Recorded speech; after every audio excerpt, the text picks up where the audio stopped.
মনে করেন আপনি আমাকে মিথ্যা একটা অপবাদ দিয়েছেন এবং ধুয়ে রেখে দিয়েছেন একদম মিথ্যা অপবাদ দিয়ে। যতক্ষণ আমি আপনাকে মাফ না করছি, কাবা ঘরে গিয়ে গেলাফ ধরে কান্নাকাটি করলো, এই পাপ মাফ হবে না ইনশাআল্লাহ। এই অবস্থায় মৌত হলে কি হবে? পরকালে দেখবেন আমি দাঁড়িয়ে আছি আপনার জন্য। আপনার হিসেব হচ্ছে, হিসেব শেষ। আপনি সালাত, সওম, হজ জাকাতে নেকি নিয়ে উঠেছেন, কিন্তু দেখছেন আমি দাঁড়িয়ে আছি, আমার মতো আরো 10 জন দাঁড়িয়ে আছে। ওই 10 জনকে আপনি গালি দিয়েছিলেন, অপবাদ দিয়েছিলেন, তাদের গীবত করেছিলেন, তাদের সম্পদ বা সম্মানের হানি করেছিলেন। এখন কিয়ামতের মাঠে আপনার নেকি দিয়ে এই ঋণ শোধ করতে হবে, অন্য কোনো অপশন নাই। আর যদি নেকি শেষ হয়ে যায় তখন কি হবে? তখন আমার আমলনামা থেকে কিছু গুনাহ আপনাকে নিতে হবে। আল্লাহ পাক ন্যায় বিচারক। আল্লাহ পাক শুধু গফুর রহিম নন, আল্লাহ পাক শুধু পরম করুণাময় অসীম দয়ালুই নন, বরং তিনি হচ্ছেন ন্যায় বিচারক। ন্যায় বিচারক। একজন ধর্ষক যদি বলে যে আল্লাহ পাক তো গফুর রহিম, আল্লাহ আমাকে মাফ করে দিতে পারেন, তাহলে যাকে ধর্ষণ করলো সে তার উপর জুলুম হবে না? আল্লাহ পাক যদি ধর্ষককে মাফ করে দেন, তাহলে যাকে ধর্ষণ করা হয়েছে ওর প্রতি জুলুম হবে না? কথা বুঝতে পারছেন না? মনে করেন আপনি নাউজুবিল্লাহ কারো সম্পদ আত্মসাৎ করেছেন, এখন আল্লাহ যদি আপনাকে মাফ করে দেন, তাহলে এই যে যার সম্পদ আপনি আত্মসাৎ করেছেন এর উপরে জুলুম করা হচ্ছে না? আল্লাহ পাককে জুলুম করবেন? এক জাররা পরিমাণ করবেন। কিয়ামতের মাঠে নেকি দিয়ে তার এই ঋণ শোধ করতে হবে, অথবা তার গোনা আপনার কাঁধে নিয়ে জাহান্নামের পথে যেতেও হতে পারে। আল্লাহ পাক হেফাজত। কাউকে অপবাদ দিয়েছি, কারো সম্মানহানি করেছি, কাউকে মিথ্যা অপবাদ দিয়েছি, কারো প্রতি হিংসা করেছি, বিদ্বেষ রেখেছি, কারো সম্পদ আত্মসাৎ করেছি, কারো জিনিস চুরি করেছি, ছিনতাই করেছি বা ডাকাতি করেছি, বা কারো সম্পদ আত্মসাৎ করে নিজের পেটে ভরেছি, প্রতিবেশীর জমি মেরে দিয়েছি, ওই 2 প্রতিবেশী চাষের জমি জোর করে জবরদখল করেছি। এক কথায় মানুষের সম্মান, জান মালের সাথে জড়িত যে পাপ, এই পাপ আল্লাহর কাছে মাফ হবে না। তাকওয়া কি জিনিস? আল্লাহ ভীতি। নবী সাল্লাল্লাহু আলাইহি ওয়াসাল্লাম বলছেন, আত-তাকওয়া হাহুনা। তাকওয়া হচ্ছে কলিজার মধ্যে, কলবের মধ্যে। আমার দাড়ি, টুপি, জুব্বা, পাগড়ি থাকতে পারে, কিন্তু আমার কলবে কতটুকু তাকওয়া আছে এটা আল্লাহ ছাড়া কেউ জানে না। তাকওয়া সম্পূর্ণ আল্লাহ জানেন একজন ব্যক্তির মধ্যে কতটুকু তাকওয়া আছে। অনেক সময় বাহ্যিক চোখে মনে হতে পারে এই ভাইটা ইসলামিক পোশাক পরে নাই, দাড়ি আমার চেয়ে একটু ছোট, চলাফেরা কেমন জানি, সুন্নতি পোশাক নাই, ওঠা বসা চলাফেরা কেমন মনে হচ্ছে। কিন্তু কে জানে যে তার মনের মধ্যে এমন তাকওয়া থাকতে পারে যার কারণে সে আমার চেয়ে বেশি সম্মানিত হতে পারে না? আবার অনেক সময় মনে হতে পারে যে আমি এইসব চেয়ারে বসে আছি, বড় বড় ওয়াজ করছি, নসিহত করছি, অনেক বড় বড় কথা বলছি, কোরআন এবং সুন্নাহর সামাজিক কথা বলছি, পলিটিক্যাল কথা বলছি, কোরআন সুন্নাহ থেকে কথা বলছি, দেখে মনে হচ্ছে আমার পুরো দেহটা তাকওয়ায় ভরপুর। এমন হতেও পারে যে আমার চেয়ে আপনার তাকওয়া বেশি আছে। কে জানে? এটা শুধু আল্লাহ জানেন। এবং এই তাকওয়াই হচ্ছে আল্লাহর কাছে সম্মান পাওয়ার একমাত্র মানদণ্ড।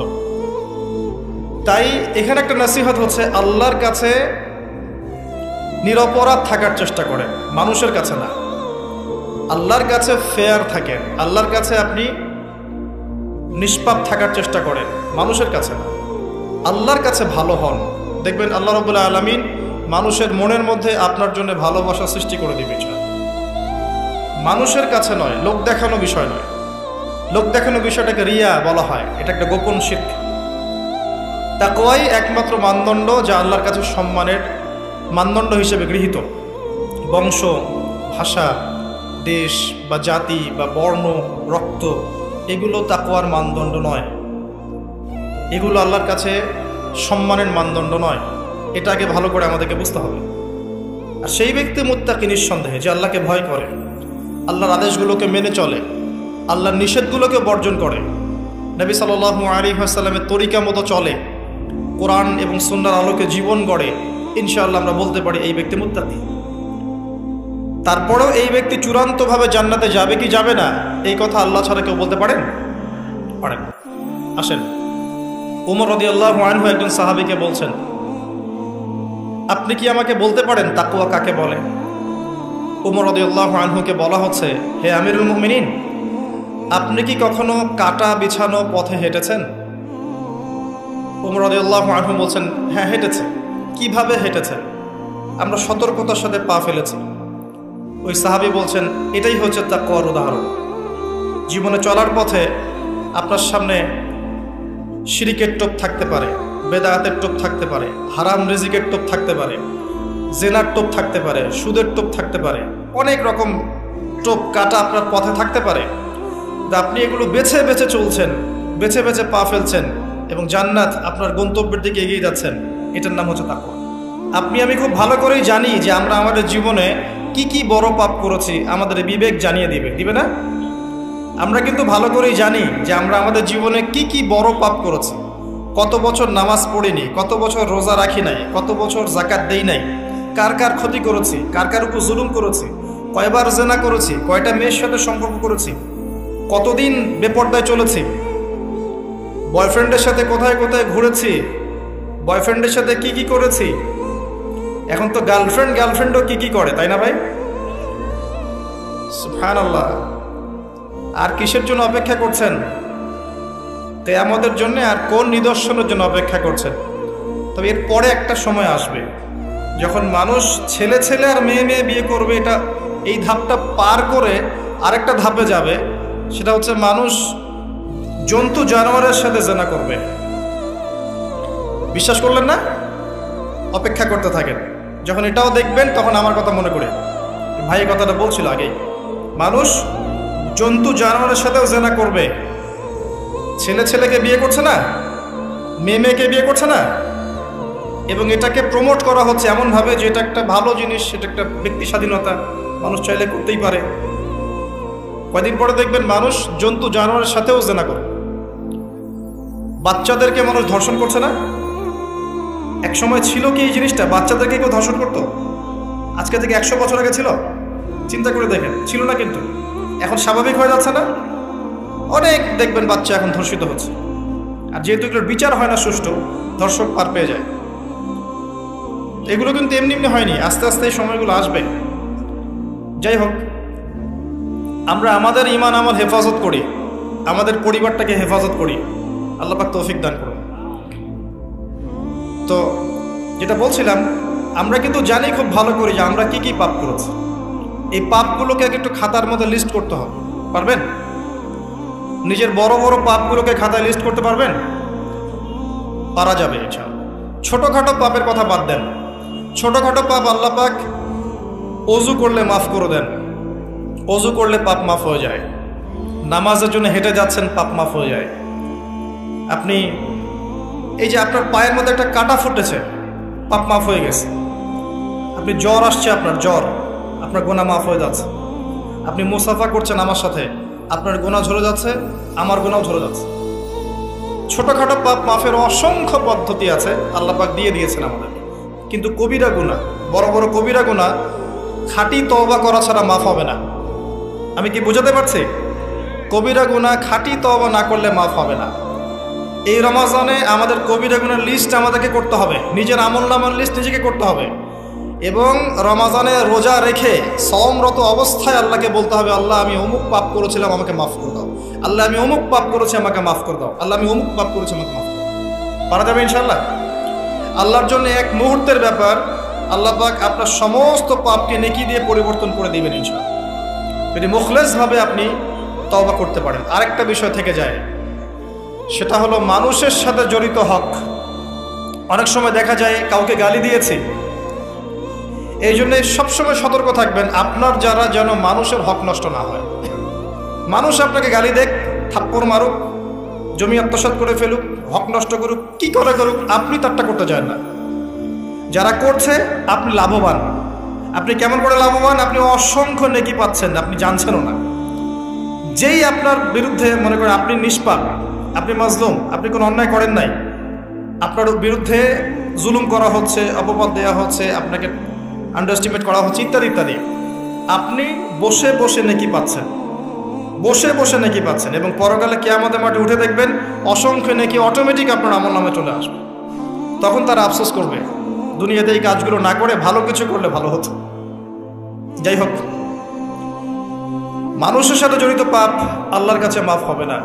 এই কারণে এই রমজান মাসে ওই লিস্টের মধ্যে থাকবে আমি কার কার ক্ষতি করেছি, থাকবেই। কিন্তু যতটুকু মনে পড়ে লিখে ফেলবেন। সুযোগ থাকলে সেটা ফেরত দিয়ে দিবেন। যদি সুযোগ না থাকে ক্ষমা চেয়ে নেবেন। যদি সেই সুযোগও না থাকে তার পরিবারের কাছে ক্ষমা চেয়ে নেবেন। যদি সেই সুযোগও না থাকে তার পক্ষ থেকে সদকা করে দিয়ে পারা যাবে ইনশাআল্লাহ। সেই সুযোগও নাই, তাহলে হাতটা তুলে তার জন্য দোয়া করবেন, আল্লাহ আমি আমার অমুক ভাইকে মিথ্যা অপবাদ দিয়েছিলাম, আল্লাহ তুমি তাকে মাফ করে দিন। আশা করা যায় আপনার গুনাহ আল্লাহ মাফ করে দিবেন ইনশাআল্লাহ। আসুন, রমজানের প্রথম কাজ এইটা, গুনার লিস্ট করা। একটু ধৈর্য ধরে বসেন। আমি অনেক ক্লান্ত, অনেক লম্বা সফর করে আসছি, এই জন্য আস্তে আস্তে কথা বলছি আর কি। তবে ইনশাআল্লাহ আজকে আমরা রমজানটাকে কিভাবে কাটাবো এবং কোরআনময় করে কিভাবে কাটাবো, কিছু উপকারী কথা আপনাকে বলবো ইনশাআল্লাহ তাআলা। আল্লাহ পাক আমাদেরকে আমল করা তৌফিক দান করুন। প্রথম কাজ পাপের লিস্ট করা। তারপরের কাজ হচ্ছে তওবা করা। রমজানে আমরা তওবা করব যে আল্লাহ পাক আমি দুনিয়াতে যত পাপ করেছি, জানা অজানা, ছোট বড়, প্রকাশ্য গোপন, যত পাপ করেছি, যা আমি জানি যা আমি জানি না, যা তুমি আমার চেয়ে ভালো জানো, আল্লাহ মাফ করো। পারা যাবে ইনশাআল্লাহ। খালি বলতে হবে আস্তাগফিরুল্লাহাল্লাযী লা ইলাহা ইল্লা হুয়াল হাইয়ুল কাইয়্যুম ওয়া আতুবু ইলাইহি, এটা পড়বেন। অথবা আল্লাহুম্মা আনতা রাব্বী লা ইলাহা ইল্লা আনতা খালাকতানি আনা আবদুক ওয়া আনা আলা আহদিক ওয়া ওয়া'দিকা মাস্তাতা'তু আউযু বিকা মিন শাররি মা সানা'তু আবুউ লাক বিনি'মাতিকা আলাইয়া ওয়া আবুউ বিযানবি ফাগফিরলি ফাইন্নাহু লা ইয়াগফিরু যুনুবা ইল্লা আনতা। পারা যাবে ইনশাআল্লাহ। হিসনুল মুসলিম, গুগল প্লে স্টোরে যান, একটা অ্যাপস আছে হিসনুল মুসলিম, একটা বই আছে, এটা কিনেন। সমস্ত দোয়া এখানে দেয়া আছে, দেখবেন আর পড়বেন, পকেটের মধ্যে রাখবেন, দেখবেন, পড়বেন। পড়া যাবে ইনশাআল্লাহ ইনশাআল্লাহ। এরপরে তওবার পরে কি? তওবার পরে রমজান মাসের বাজার আগে করব। এখন শাবান মাস চলছে, হাতে যতটুকু টাকা পয়সা আছে বা জমানো কিছু টাকা তো আছে, এখান থেকে আপনি রমজান মাসের বাজার করবেন। রমজান মাসে আপনি বেশি বেশি বাজারে যাবেন না। ওই মাসে যেটা আর্ন করবেন সেটা জমিয়ে রাখবেন, সমস্যা নাই। সম্ভব হলে ঈদের যে কাপড় চোপড় লাগে, আপনার স্ত্রীর জন্য এক সেট, আপনার বাচ্চার জন্য এক সেট, আপনার এক সেট নতুন কাপড় পরার সুন্নাত, এবং আমরা সবাই নতুন কাপড় পরার চেষ্টা করবো ইনশাআল্লাহ। যাদের নতুন কাপড় নাই তাদেরকে কাপড় দেওয়ার চেষ্টা করবো ইনশাআল্লাহ। এটাও কিনে রাখতে পারেন আগে ভাগেই। রমজান মাসে আপনি বাজারে সময় দিবেন না, দুনিয়ার কাজে বেশি ব্যস্ত হবেন, এটা একটা টার্গেট। এরপর আপনি রমজান মাসে একটা প্রজেক্ট হাতে নেবেন যে আমার মতো বহু মুসলিম সমাজে আছে যাদের পুরো মাস চলার মতো টাকা পয়সা নাই, আছে না? সামাজিকভাবে হোক, মাদ্রাসার উদ্যোগে হোক বা রাষ্ট্রীয়ভাবে হোক, যেভাবে হোক, এই গরিব মানুষদের লিস্ট করে বাসায় বাসায় অন্তত এক মাসের বাজার খরচ পৌঁছে দেওয়ার চেষ্টা করতে হবে। পারবেন? পারবেন না? এক মাসের বাজার কত টাকা লাগে? 2000, 3000। নিত্য প্রয়োজনীয় কথা বলছি, সব তো দিতে পারবেন না। 2-3 হাজার, 4000, এর মধ্যে সে চাল পাবে, ডাল পাবে, ছোলা বুট পাবে, তেল পাবে। বাই দ্য ওয়ে, তেলের দাম যে এখন কত আমি তো জানি না, আমি অবশ্য বাজারে যাই না, আমি জানি না দাম কত। তবে একটা ফেসবুক স্ক্রল করতে গিয়ে একটা ভিডিও আসলো, দেখলাম যে দেখে খুব হাসি বের হলো আর কি, যে বাড়ির গিন্নি সে কড়াই ধরে আছে আর বাড়ির কর্তা ওই তেলের বোতলটাকে তালা দিয়ে লক করে রেখেছে আর কি। তো গিন্নি এসে বলছে আজকে রান্না করবো, তেল দাও। সে উঠলো, উঠে লক খুলে যে কৌটাটা আছে, যে কৌটার মুখটাতে এক কর্ক তেল ঢেলে এই আপনার কড়াইতে দিল, যে এটা দিয়ে আজকে চালাও। তো আল্লাহ পাক আমাদের এক শ্রেণীর অসৎ ব্যবসায়ীদেরকে হেদায়েত করুক, যারা কৃত্রিম সংকট তৈরি করে জিনিসপত্রের দাম বাড়ায়। আল্লাহ পাক এদেরকে হেদায়েত করুক। কঠিন শাস্তির আওতায় আনা উচিত। যদি এটা ওমর রাদিয়াল্লাহু আনহুর শাসন হতো, দেখতেন শাস্তি কাকে বলে, প্রকাশ্যে শাস্তি দিত তারা। যদি এটা ওমর রাদিয়াল্লাহু আনহুর যুগ হতো, তাহলে দেখতেন শাস্তি কাকে বলে। ওমর ইবনুল খাত্তাব রাদিয়াল্লাহু আনহুর একজন ছেলে একটা অন্যায় করেছিল, সম্ভবত তিনি মদ পান করেছিলেন, সম্ভবত। কাজী দোররা দিচ্ছে 80 বেত্রাঘাত, দোররা আস্তে আস্তে দিয়েছে। আমিরুল মুমিনিনের ছেলে, জোরে মারা যাবে না। ওমর রাদিয়াল্লাহু আনহু নিজে উঠে গিয়ে সেই দোররা হাতে নিয়ে নিজে পিটানো শুরু করলেন। দোররা মারা শেষ হওয়ার আগেই ছেলে ডেড। Spot dead. কথা কি বুঝতে পারছেন? এবার ছেলেকে দাফন করলেন, দাফন করে বাকি দৌড়রা যে কয়টা বাকি ছিল, এই বাকি দৌড়রাগুলো তার কবরের উপরে মারছে। মারার পরে আল্লাহকে বলছে, আল্লাহ আমাকে মাফ করে দিও, হয়তো আমি ন্যায় বিচার করতে পারলাম না। আমি কি বুঝাতে পারছি ভাই? এটা তার শাসন। এরকম শাসন আবার আসবে ইনশাআল্লাহ। মনে করবেন না যে আসবে না। যা দেখছেন সব কিছু থাকবে না, এগুলোর কিছুই থাকবে না। যেটা বলছি, বাজার করে ফেলেন এবং প্রজেক্ট নেবেন। যারা দরিদ্র দুস্থ, এদের পরিবারে আমরা পার পরিবার একটা করে প্যাকেজ পাঠিয়ে দেব, যেখানে নিত্য প্রয়োজনীয় দ্রব্য থাকবে। তারাও যেন রমজান মাসে খেয়ে পরে বাঁচতে পারে। পারা যাবে ইনশাআল্লাহ।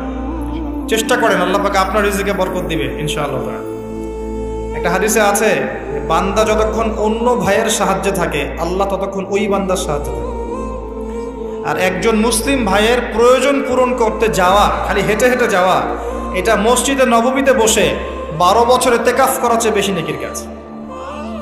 এগুলো আমরা হয়তো বুঝি না, মনে করি তার সাথে যাব, আমার তো সময় নষ্ট হচ্ছে।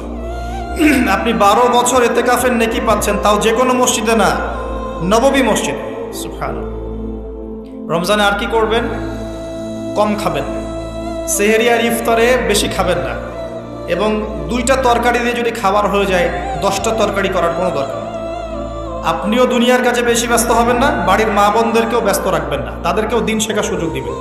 রমজান মাসে তারা অল্প রান্না করবে, একবার রান্না করবে, 3 বেলা খেয়ে নেবেন গরম করে। তারা তালিম করবে, তারা কোরআন শেখার মসজিদে যাবে, তারা মহিলাদের মধ্যে দিন চর্চা করবে, তাদেরকেও দিনের সুযোগ করে দিতে হবে। পারা যাবে ইনশাআল্লাহ। এবং আপনিও তালিমে বসবেন, 5 ওয়াক্ত নামাজ মসজিদে আদায় করবেন, ইসলামিক দর্শগুলোতে বসবেন, ইমানকে তাজা করবেন, ইমানকে তাজা করবেন। কম খাবেন। আমি বরাবরই বলি যে এই খাওয়ার যে ব্যাপারগুলো আছে, এখানে আমরা যারা দাবি করি যে ইসলাম আমরা প্রচার করছি, জনগণের মাঝে ঢুকাই দিচ্ছি, তাদের অনেকের মাঝেই দেখবেন খাওয়ার সুন্নত নাই। কথা বুঝতে পারছেন না? বড় বড় কথা বলার পরে খাওয়ার টেবিলে খালি বসায় দেন, দেখবেন সব শেষ, 7 পেট খেয়ে শেষ করে ফেলছে। খাওয়ার সুন্নত ওই কোরআনে আছে, হাদিসে আছে, প্র্যাকটিক্যালি নেই। নবীজি কি বলেছেন? খেতে হলে, যদি খেতেই হয়, তাহলে 1 ভাগ পেটের 1 ভাগ, আরেক ভাগ পানি, আরেক ভাগ ফাঁকা। কি চাচ্ছেন সব লেখা আছে। এটাই ইসলাম, যেখানে প্রতিটা বিষয়ের সমাধান আছে, খুঁটিনাটি সব কিছু আছে। আমরা অমুসলিম ভাই বোনদেরকে অনুরোধ করব, জীবনটাকে নিয়ে ভাবুন এবং কোরআন সুন্নাহকে একবার নিরপেক্ষভাবে পড়াশোনা করেন। এরপর যদি আপনার মনে হয় মন থেকে, হ্যাঁ, কোরআন এবং সুন্নায় সব কিছুর সমাধান আছে, নিঃসন্দেহে এটা এক আল্লাহর পক্ষ থেকে মনোনীত দিন, আর দেরি করবেন না, ইসলাম কবুল করে ফেলুন। আল্লাহ পাক তৌফিক দান। বলা যায় না তাদের দ্বারা আল্লাহ পাক আমাদের চেয়ে অনেক বেশি খেদমত নিতে পারেন। আল্লাহ পাক এটা বলেছেন, ওয়া ইন তাতাওয়াল্লাউ, হে মুসলিমরা, তোমরা যদি মুখ ফিরিয়ে নাও, আল্লাহর দায়িত্ব পালন না করো, আমানতের খেয়ানত করো, ইস্তাবদিল কওমান গায়রাকুম, আল্লাহ পাক অন্য কওমকে তোমাদের জায়গায় নিয়ে আসবেন, সুম্মা লা ইয়াকুনু আমসালাকুম, তারা তোমাদের মতো অপদার্থ হবে না। আসুন, রমজান একটু কম খাওয়ার অভ্যাস করেন, সেহরিতে কম, ইফতারেও কম। এমনভাবে খাবেন না যে মনে হচ্ছে এটা আপনার জীবনের শেষ খাওয়া, এইভাবে খাবেন। এবার সম রেখেছেন, সম রাখা অবস্থায় 5 ওয়াক্ত নামাজ জামাতে পড়তে হবে, প্রথম টার্গেট। পারা যাবে ইনশাআল্লাহ? 5 ওয়াক্ত নামাজ জামাতে পড়ব। সরকার বাধা দিবে?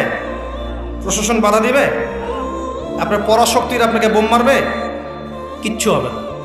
আপনি আপনার দিন পালন করবেন। লাকুম দীনুকুম ওয়ালিয়া দিন, তোমাদের দিন তোমাদের, আমার দিন আমার। আপনি 5 ওয়াক্ত সালাত মসজিদে পড়ার চেষ্টা করবেন ইনশাআল্লাহ তাআলা। আর নামাজ পড়বেন রাসূল সাল্লাল্লাহু আলাইহি ওয়াসাল্লামের তরিকা মোতাবেক, তাড়াহুড়া করে 3G 4G নামাজ, রিল্যাক্সে নামাজ। ঠিক আছে ইনশাআল্লাহ? আসেন, রোজা রেখে আর কি করবেন? বেশি থেকে বেশি আল্লাহর জিকির করবেন। সুবহানাল্লাহ, আলহামদুলিল্লাহ, লা ইলাহা ইল্লাল্লাহ, আল্লাহু আকবার, সুবহানাল্লাহি ওয়া বিহামদিহি, সুবহানাল্লাহিল আযীম, লা ইলাহা ইল্লাল্লাহ ওয়াহদাহু লা শারীকা লাহ, লাহুল মুলকু ওয়া লাহুল হামদু ওয়া হুয়া আলা কুল্লি শাইইন কাদির, লা হাওলা ওয়া লা কুওয়াতা ইল্লা বিল্লাহ ইত্যাদি। যত জিকির আছে বেশি থেকে বেশি করবেন। মানুষের সাথে কথা কম বলবেন। অহেতুক চায়ের দোকানে আড্ডা পিটাবেন না, অহেতুক পাবজি নিয়ে পড়ে থাকবেন না, অহেতুক ফেসবুকে স্ক্রল করে সময় নষ্ট করবেন না, অহেতুক ইউটিউবে পড়ে থাকবেন না। আপনি জিকিরে সময় দিবেন, জায়নামাজে বসে থাকবেন, জিকিরে সময় দিবেন। আল্লাহ পাক তৌফিক দান করুন। এবং বেশি থেকে বেশি দোয়া করবেন আল্লাহর কাছে রমজান মাসে। দোয়া আপনার নিজের জন্যে, আপনার মা বাবার জন্যে, আপনার মৃত আত্মীয় স্বজনের জন্যে, আপনার ফিউচারের জন্যে, আপনার সন্তানদের জন্যে, আপনার দেশের জন্যে, আপনার জনগণের জন্যে, মুসলিম উম্মার জন্য, সবার জন্য কি করবেন? দোয়া করবেন। দোয়ায় কার্পণ্য করবেন না। আপনি যখন অন্য কোনো মুসলিম ভাইয়ের জন্য দোয়া করছেন, তখন আপনার মাথার কাছে একজন ফেরেশতা থাকবেন, যিনি বলবেন যে তোমার জন্যও তাই হোক, তোমার জন্যও তাই হোক। দোয়া করলে লাভ, আপনার ক্ষতি নাই। আর দোয়া করার উপযুক্ত সময়গুলো খুঁজে খুঁজে বের করবেন।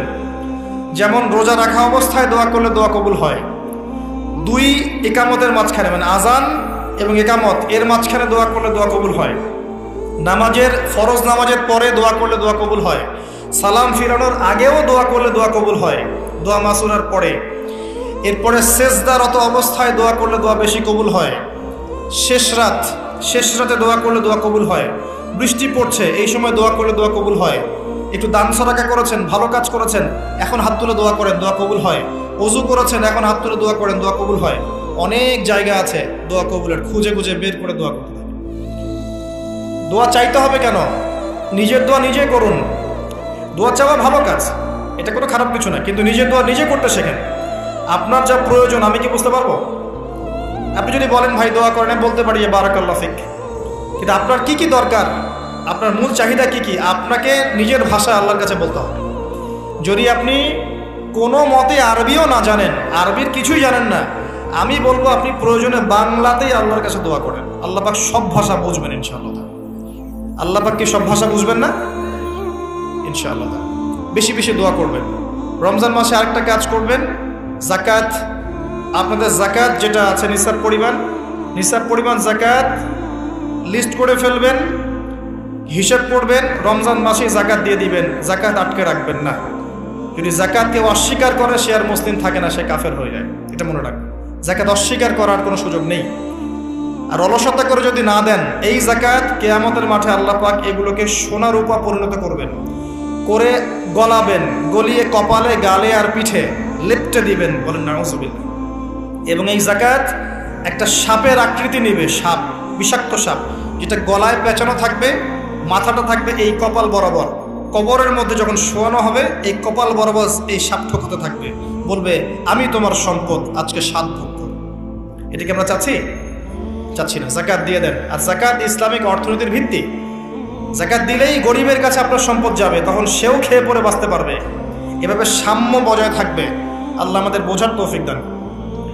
রমজান মাসে একটা কাজ করবেন, সেটা হলো পরিবারকে সময় দিবেন, পরিবারকে টাইম দিবেন।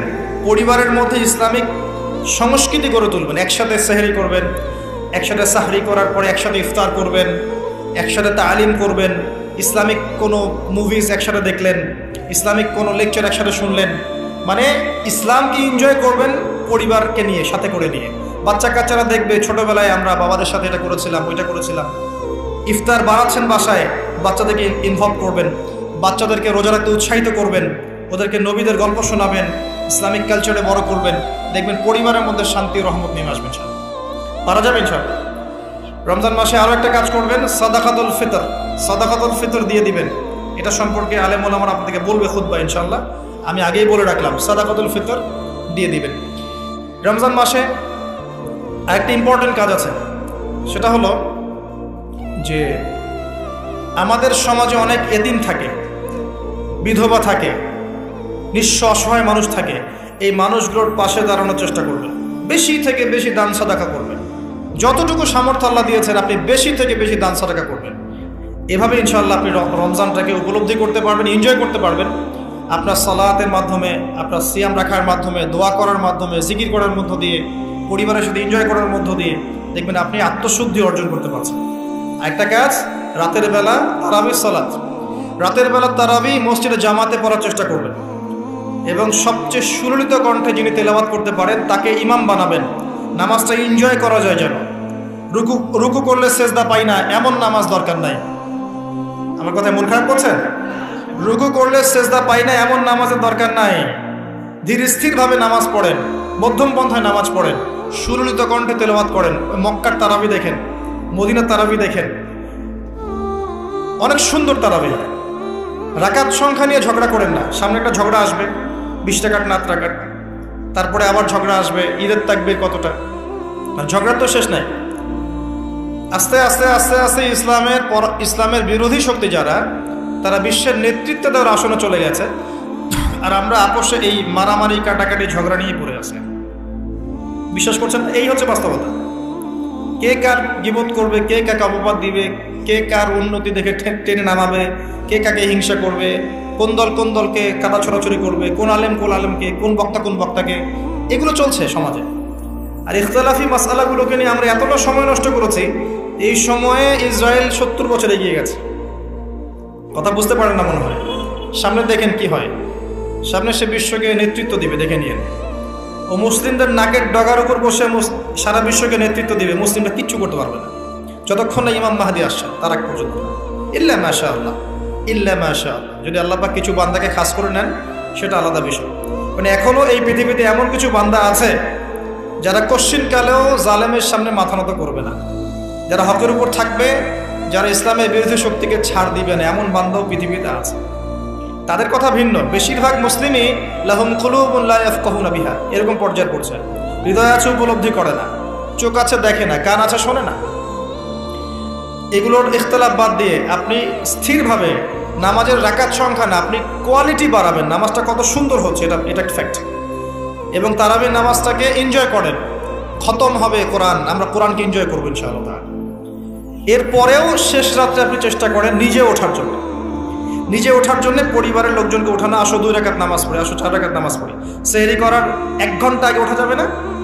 সেহরি করার 1টা ঘন্টা আগে উঠলেই কিন্তু আমি মিনিমাম 5-6 রাকাত, 8 রাকাত, 10 রাকাত নামাজ পড়তে পারবো। 2 রাকাত তো পারবো কমসে কম। 2 রাকাত পড়ে একটু তাসবিহ তাহলিল করে, একটু কোরআন তেলাওয়াত করে আল্লাহর কাছে হাত তুলে দোয়া করা যাবে না? ওই সময় আল্লাহ পাক প্রথম আসমানে নেমে আসেন, সুবহানাল্লাহ, এসে বলেন, কে আমাকে ডাকবে, আমি তার ডাকে সাড়া দিব। কে আছে আমার কাছে কিছু চাইবে, আমি তোমার চাওয়া পূরণ করব। কে আছো আমার কাছে ক্ষমা চাইবে, আমি তোমাকে ক্ষমা করে দেব। আল্লাহ পাক ফজর পর্যন্ত এটা বলতে থাকে।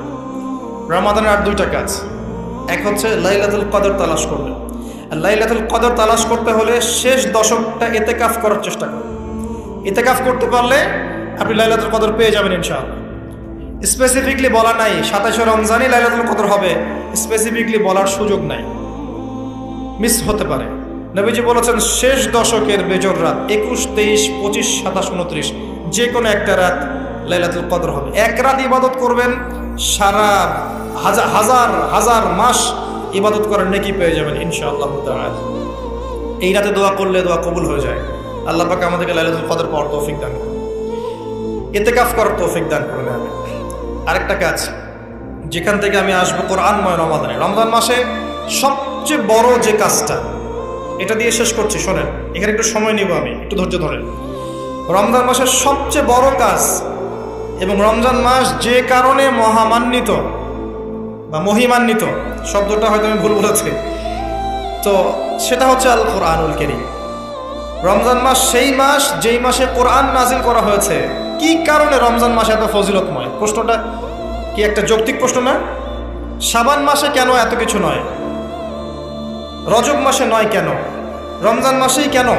উত্তর একটা উত্তর, যে শাহরু রমাদানাল্লাযী উনজিলা ফীহিল কোরআন, রমজান সেই মাস যেই মাসে আমি কোরআন নাজিল করেছি।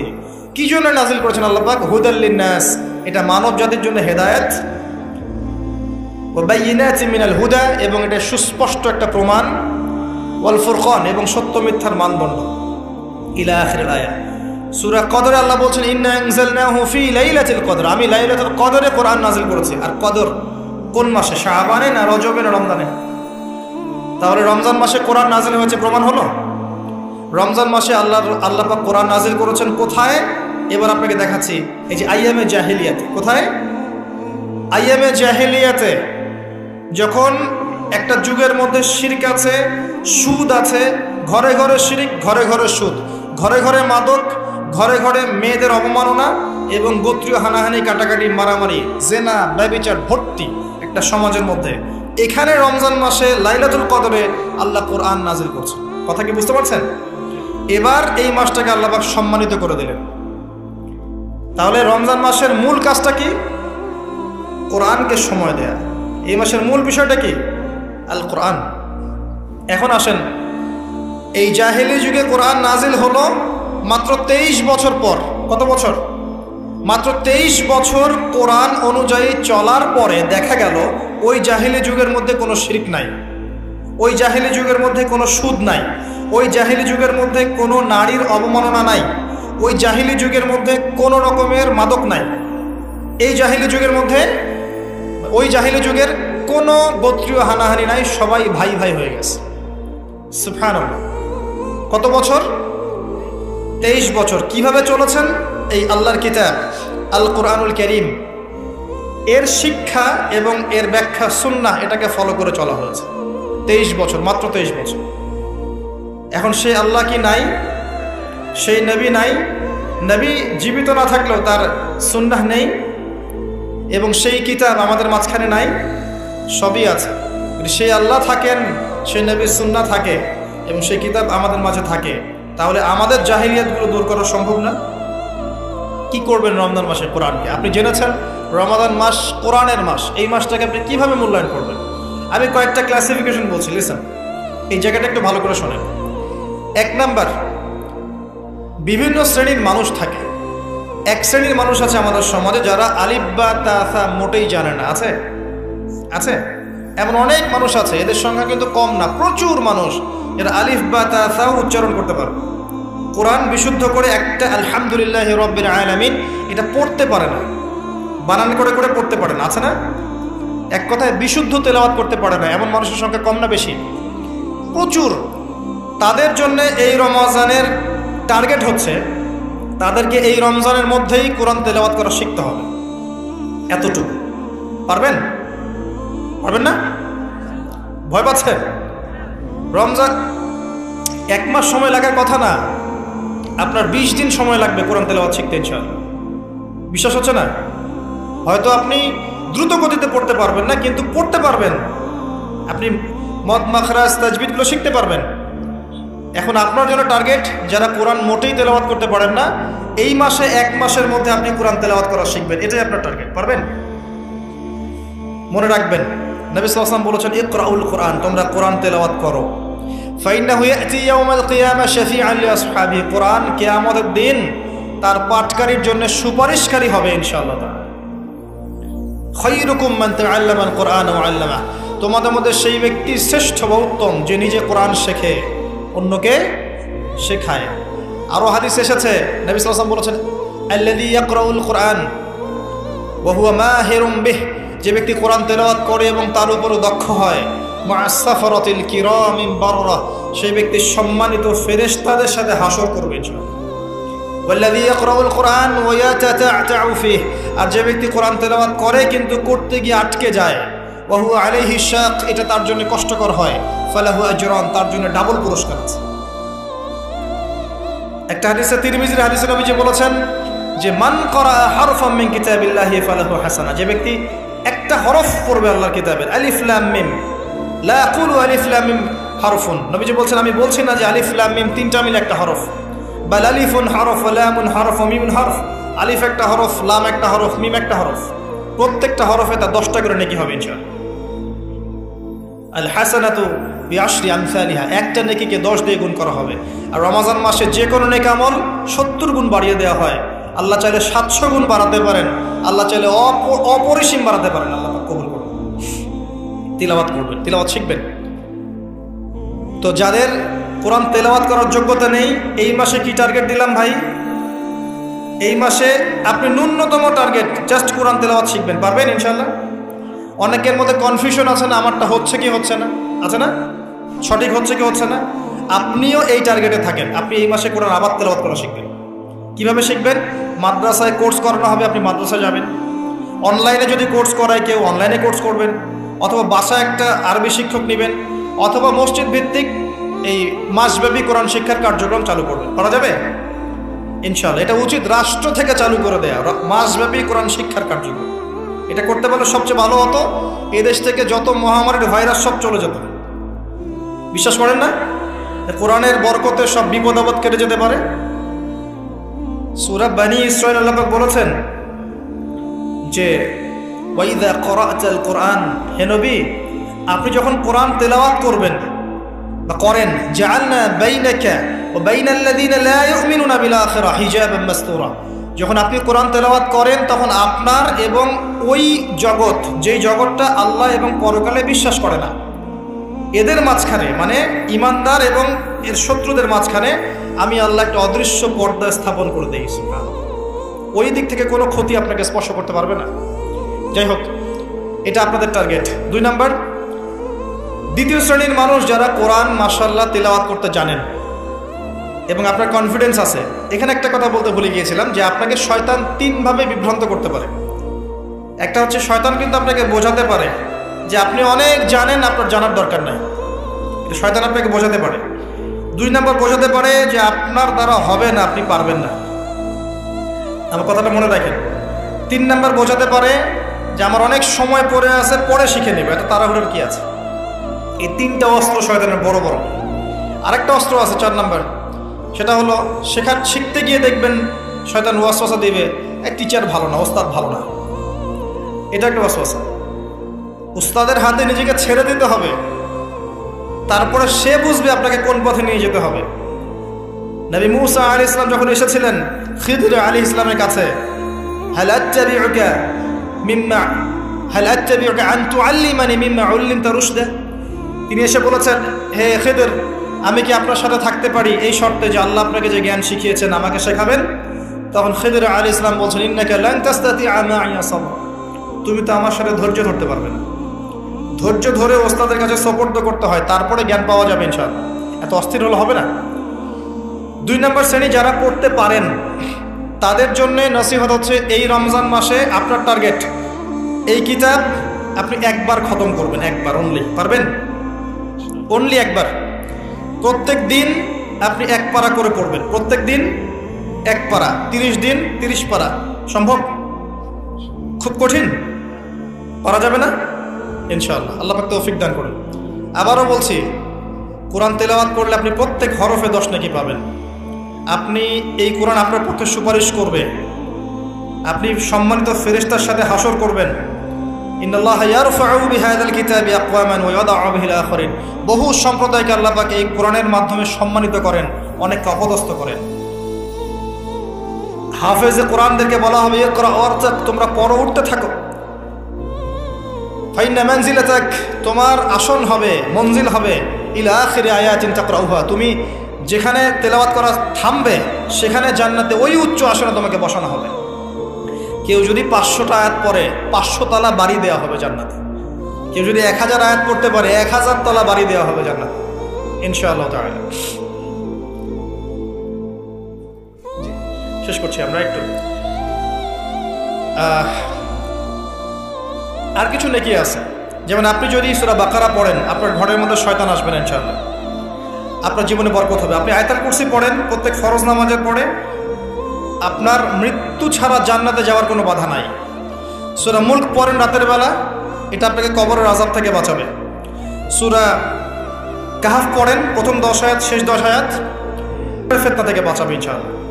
সূরা ইয়াসিন পড়েন, আপনার হাজত পূর্ণ হয়ে যেতে পারে ইনশাআল্লাহ তাআলা। আপনি সূরা বাকারার শেষের আয়াতগুলো পড়েন 3টা আয়াত, সারা রাত নফল নামাজের নেকি পাবেন। অনেক ফজিলত, এটা বলে শেষ করতে পারবো না, আমি গুটিয়ে নিচ্ছি। যারা কোরআন তেলাওয়াত করতে পারেন তাদের জন্য কোরআনময় রমাদান হচ্ছে, আপনারা কোরআন 1 পারা করে পার ডে পড়বেন, একবার খতম দিবেন। পারা যাবে? আল্লাহ পাক তৌফিক দান করুন।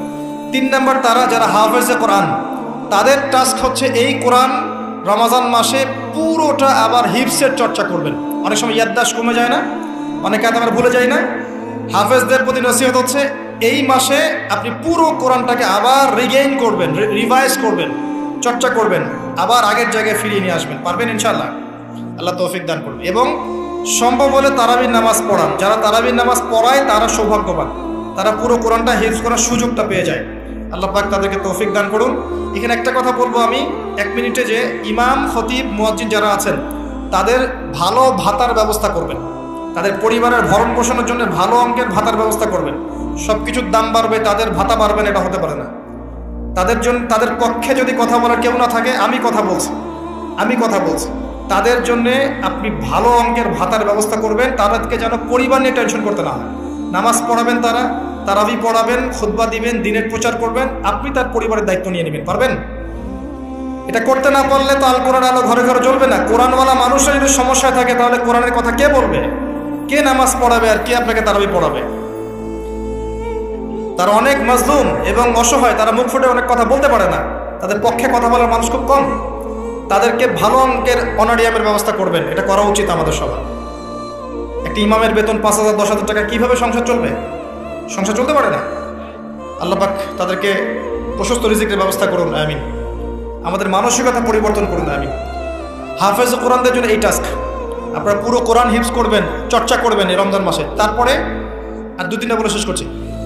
যারা কোরআন আমরা অর্থ জানি, টুকটাক অর্থ জানি, আমাদের কাজ হচ্ছে এই রমজান মাসে কোরআনের ব্যাকরণগুলোকে ঝালাই করা, আরবি ভাষাটাকে একটু ঝালাই করা, এবং বিশুদ্ধ তাফসীরকে নিয়ে পুরো কোরআন A to Z পুরো কোরআন 1 মাসের মধ্যে অর্থসহ পড়া। পারবো ইনশাল্লাহ? যারা আমরা অর্থসহ পড়তে আগ্রহী বা টুকটাক আরবি ব্যাকরণ ভাষা জানি, তাদের উপর দায়িত্ব হচ্ছে এই রমজান মাসে পুরো কোরআনটা অর্থসহ পড়ার চেষ্টা করা। আল্লাহ পাক আমাকে আপনাদের সবাইকে তৌফিক দান। এখানে আমি একটা সহজ কথা বলছি, শোনেন। আল কোরআনুল কারীমের মধ্যে 600টা পৃষ্ঠা আছে। কয়টা পৃষ্ঠা? এই কিতাবের মধ্যে 600 পৃষ্ঠা আছে। প্রত্যেক 20 পৃষ্ঠায় একটা করে পারা শেষ হয়, এবং প্রত্যেকটা পৃষ্ঠায় আপনি 15টা করে লাইন পাবেন। 15টা করে লাইন পাবেন। প্রত্যেকটা লাইনে আপনি গড়ে 9টা করে শব্দ পাবেন। 9টা শব্দ। কোন লাইনে 10টা থাকতে পারে, কোন লাইনে 8টা থাকতে পারে। গড়ে 10টা শব্দ, 9টা শব্দ থাকবে। এবং এক পৃষ্ঠায় 135 থেকে 140টা শব্দ থাকে। কথা কি বুঝতে পারছেন? এভাবে হিসাব করলে দেখা যায় যে এই 600 পৃষ্ঠার কিতাবের মধ্যে সব মিলিয়ে শব্দ আছে 77,800টা। কতটা? 77,800টা, অ্যাপ্রক্সিমেটলি 78,000 শব্দ। কিন্তু সুসংবাদ হচ্ছে এই সমস্ত শব্দগুলোই নতুন নতুন শব্দ নয়, বরং এই শব্দগুলো বের হয়েছে মাত্র 4,500 শব্দ থেকে। সুবহানাল্লাহ, চিন্তা করতে পারেন? মাত্র 4,500 শব্দ থেকে এই সমস্ত শব্দগুলো বের হয়েছে। এই শব্দগুলো আবার 3 ভাগে বিভক্ত। একগুলো হচ্ছে নাউন্স বা বিশেষ্য বা ইসম, একগুলো হচ্ছে ফেল বা ক্রিয়া, একগুলো আছে হরফ বা প্রিপোজিশন বা অব্যয়, এই টাইপের। এর মধ্যে মাত্র 200 থেকে 300টা মাজদার যদি আপনি জানেন, এবং একটা শব্দ থেকে অনেকগুলো শব্দ তৈরি করার এই ব্যাকরণের টেকনিকটা যদি শিখতে পারেন, আপনি ইনশাআল্লাহ তাআলা অল্প সময়ের মধ্যেই দেখবেন আল কোরআনের মিনিমাম অর্ধেক অর্থ আপনি বুঝতে পারছেন। এটা এত সহজ, আলহামদুলিল্লাহ। অনেকে বলবেন যে এটা তাকে শুনি নাই। নতুন নতুন মেথড আসছে না? FM মেথড, এই মেথড, সেই মেথড আসছে না? আরবি ভাষা নিয়েও চর্চা হয়, মেথড বের হয়। আরবি ভাষা নিয়ে, কোরআন নিয়ে অনেক গবেষণা চলছে, এবং নতুন নতুন অনেক কোর্স এবং বই লঞ্চ হচ্ছে। এগুলো ঘাটাঘাটি করেন, আপনি দেখবেন যে কোরআনটাকে আল্লাহ পাক সহজ করেছেন। আল্লাহ পাক এটাই বলেছেন, ওয়ালাকাদ ইয়াসসারনাল কোরআনা লিযিকরি ফাহাল মিন মুদ্দাকির। কোরআনকে আমি বোঝার জন্য সহজ করেছি, কেউ কি আছো উপদেশ গ্রহণকারী? আপনি এই ব্যাকরণগুলো শেখেন। আমি একটা ওয়েবসাইটের নাম বলে দিচ্ছি, www.understandquran.com। দেখেন, এখানে সব ভিডিওসগুলো দেওয়া আছে। সময় নেই, খালি দেখেন। ইংরেজি ভাষায় দেওয়া আছে, উর্দু ভাষায় দেওয়া আছে। আপনি বুঝবেন, সহজ উর্দু, সহজ ইংরেজি, আপনি পারবেন ইনশাআল্লাহ তাআলা। একটু সময় দেন, 6টা মাস, 1টা বছর সময় দেন, আপনি ইনশাআল্লাহ আল কোরআনের মিনিমাম 60 থেকে 70% অর্থ করতে পারবেন ইনশাআল্লাহ তাআলা। বাকি যেগুলো পারবেন না, সেগুলো একটু কঠিন, সেগুলো আপনাকে আরো উচ্চ লেভেলের বই পড়তে হবে, আলেম ওলামার কাছে গিয়ে পড়ে থাকতে হবে, গ্রামার শিখতে হবে, ব্যাকরণগুলো শিখতে হবে। আস্তে আস্তে আস্তে আপনি পারবেন ইনশাআল্লাহ। শুধু সূরা ফাতিহাতে যে কয়টা শব্দ আছে, 19টা 20টার মতো শব্দ থাকতে পারে। এই শব্দগুলো কোরআনে ঘুরে ঘুরে এসেছে প্রায় 7,800 বার। কতবার? 7,800 বার। এই শব্দগুলো আলহামদুলিল্লাহি মালিক আর রহমান আর রহিম ইয়াকা ওয়া না'বুদু নাস্তাইন, এই শব্দগুলো ঘুরে ঘুরে কোরআনে এসেছে প্রায় 7,800 বার। আপনি সূরা ফাতিহার অর্থ জানেন, অর্থ হচ্ছে আপনি কোরআনের 7,800টা অর্থ জানেন। মজা করে শেখেন, এনজয় করে শেখেন, দেখবেন অনেক কোর্স আছে, এগুলো ঘাটেন, আলেম ওলামার কাছে যান, কম্বাইন্ড করেন, চর্চা করেন, আপনি পারবেন ইনশাআল্লাহ। পারবেন এটা হতে পারেন, আপনি পারবেন, আপনার দ্বারাই হবে ইনশাআল্লাহ তাআলা। আল্লাহ পাক কবুল করুন। তাই যারা আমরা টুকটাক আরবি ব্যাকরণ শিখতে পারি বা জানি বা চর্চা করি, তাদের উচিত রমজান মাসে এটাকে চর্চা করা এবং শুরু থেকে শেষ পর্যন্ত অর্থটা পড়া। যেটা আপনার কাছে বিশুদ্ধ তাফসির মনে হয়, হোক মারিফুল কোরআন বা ইবনে কাসির বা জালালাইন, যেটা আপনার কাছে ভালো লাগে সেটা নেন বা একাধিক তাফসির নেন। প্রতিদিন এক পারা করে আপনি অর্থ পড়ার চেষ্টা করেন। ইনশাআল্লাহ এক মাসে একবার কোরআনের অর্থ পড়া যাবে ইনশাআল্লাহ তাআলা। আল্লাহ পাক আমাদের সবাইকে আল কোরআন অর্থ বোঝার তৌফিক দান করুন, আমিন। এরপরে আমরা কোরআনের আদেশ এবং নিষেধগুলোকে রমজান মাসে মানব। সমস্ত কোরআনের আদেশ মানার চেষ্টা করব। নামাজ হোক, রোজা হোক, হজ জাকাত হোক, আপনার সত্য কথা বলা, পিতামাতার খিদমত করা, প্রতিবেশীর হক, সমস্ত সৎ বিষয়গুলো আমরা করার চেষ্টা করব ইনশাআল্লাহ তাআলা। একই সাথে কোরআনে যত নিষেধ করা আছে, যত হারাম নিষেধ করা আছে, শিরিক করো না, বেদাত করো না, হারাম খেও না, চুরি করো না, সুদ খেও না, জেনা করো না ইত্যাদি, এগুলো ছেড়ে দেবো ইনশাআল্লাহ। আল্লাহ পাক তৌফিক দান করুন। এবং সর্বশেষ কথা, এই রমজান মাসকে কোরআনময় করতে হলে কোরআনের দাওয়াত আমাদের সবার